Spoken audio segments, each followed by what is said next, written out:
के फोन लगाएगा कहाँ छे?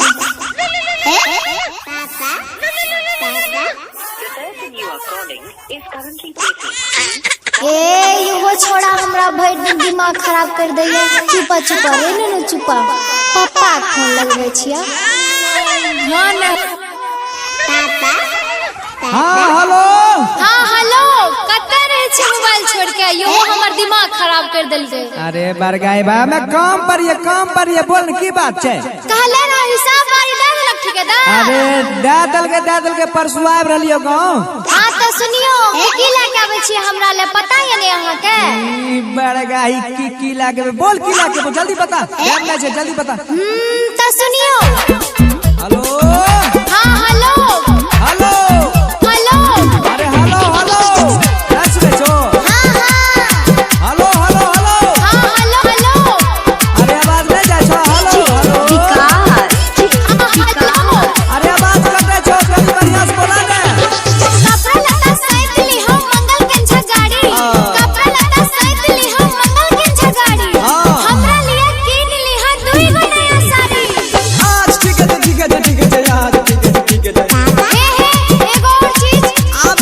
आपकी लाली ली हो सुरमा करे का। अरे वाह। लाली ली हो सुरमा करे का। लगवे वाला तेल एगो आवे छे निहार। आज ठीक है यार ठीक है। ठीक है ना याद करके ला लियो। हाँ हमरा अच्छा है ला लेबै सब कुछ। भूली हो ना भूली हो। हेलो। हां हेलो। हेलो। रस में छो। तब बोला ने।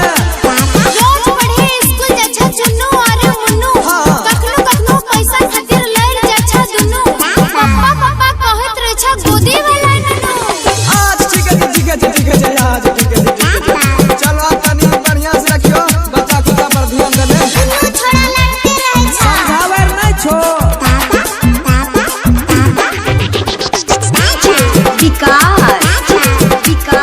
हेलो। हेलो। हेलो।